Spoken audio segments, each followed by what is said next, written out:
is Danielle Adams, and this is my story. I am 38 years old. I was diagnosed March of 2013, a month after my 37th birthday, with stage 2 triple-negative breast cancer. I had been at Nordstrom's trying on some bras, and I discovered a lump. So the next day, I called my doctor, and I got an appointment a couple days later.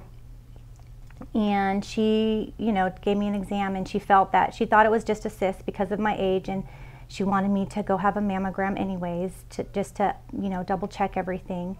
So a couple days later, I went to get my mammogram, and I just felt off. I guess I was reading them, and they rushed me in and wanted more pictures and wanted a biopsy and ultrasound that day, and I just felt so scared because I just knew that something was wrong.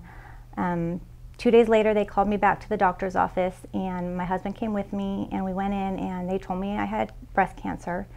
Kind of left the room, and I didn't know what I was supposed to do. We just kind of sat there, and then we got up, and I walked out, and they're like, "Oh, we made you this appointment at BreastLink with Dr. John Link for April 9th, and that was 10 days from that appointment, and that just seemed like a lifetime. So we went home, and it was actually Easter weekend that year, and I didn't know what to do, so we just sat with my family, and all weekend just were together. On Monday, I was so upset that I hadn't had an appointment with a doctor, so I called over to BreastLink, and I actually had a surgery appointment that day that no one had told me about, so that made me feel better. So I rushed over there, and I met with Dr. John West, who later would perform my double mastectomy. And I felt very comfortable there, but he told me that I would be starting with the chemotherapy since I was the triple negative. So I met with Dr. John Link about a week later, and he set up everything to start my chemo at the end of the month. So I had 4 rounds of chemotherapy from April to July, and then we did a head shaving party the week after my first chemotherapy. So in May, we did a head shaving party where a bunch of family and friends came over to support me as my hairdresser came, and she shaved my head, and we made it kind of fun. And I have a 4-year-old daughter, so that was hard for her because she didn't, understand. But she's great now. So then in August, I had a double mastectomy, and we had hoped that all the cancer was gone when before they did the surgery, but they found some residual cancer, so they suggested to do 4 more rounds of chemotherapy after surgery.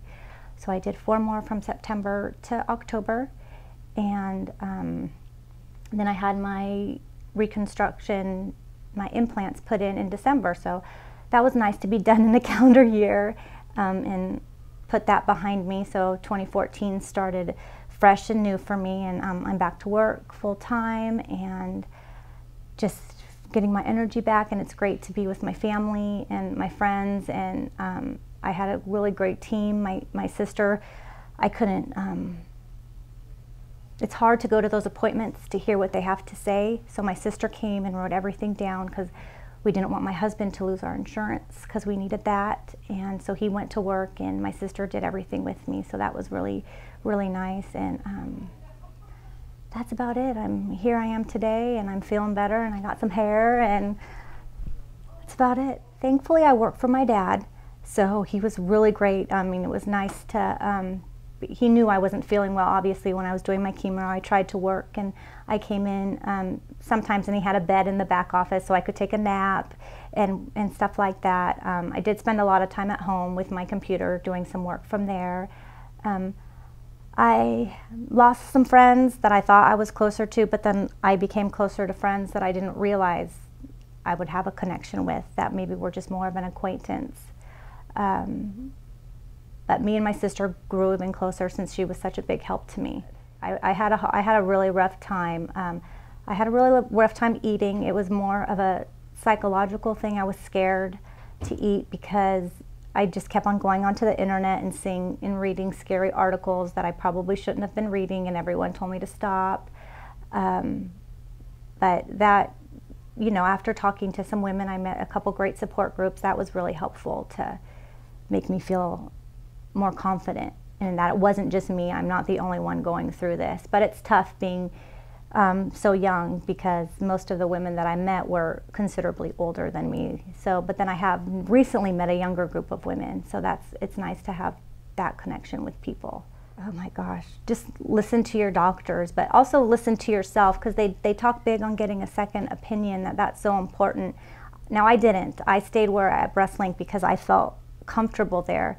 So that was in my heart where I needed to be. But if you don't like what you're hearing, I mean, maybe you should go somewhere else and listen to what people have to say.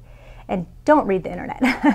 That's my main advice. Try to stay away from any blogs. Like, maybe go to the American Cancer Society or breastcancer.org, but stay away from people's personal blogs. I mean, it's, as much as I know that's probably helping them to write, it's really scary information. Yeah. We told her that Mommy had boo-boos in her boobies, because we didn't know. She was 3.5 when I found out, so we didn't want her. I mean, what's cancer going to be to someone that little? You know, they're not going to know. So we told her that, and she just knew she had to be careful with me, especially after the surgeries, and that I couldn't lift her and stuff. But I mean, I tried my best. I got up every morning, even when I wasn't feeling well. I got her ready for school and did all that stuff, and I tried my best to not miss anything, to go to her functions at school and things like that. And yeah, I mean, I worry about her just because I mean, I was the gene negative, BRCA negative, but it still scares me that she's going to have to face this in her future, which I hope she doesn't. And so that's what scares me. My name is Danielle Adams, and that was my story.